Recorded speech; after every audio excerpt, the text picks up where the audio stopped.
पश्चिमबंग निर्वाचन पर प्रचार सरगरम आज पश्चिम मेदिनीपुर झारग्राम विधानसभा निर्वाचन प्रचार करेंगे मुख्यमंत्री ममता बनर्जी। अपराह 2टा बेले ममता बनर्जी आसी झारग्राम जमदा सर्कस पड़िया साधारण जनसाधारण को उद्बोधन देवे। टीएमसी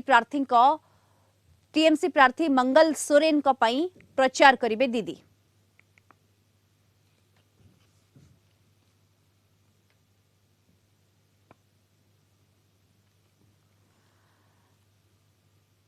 अधिक सूचना आम सहित जोड़ी होती सत्यजित सोम जोड़ी होती कलिंग टीवी प्रतिनिधि। सत्यजित केमती देखुंत आपण प्रचार केते सरगरम जेतु निर्वाचन पाखे आसुची पूरा दृश्य कौन देखुंत आपण?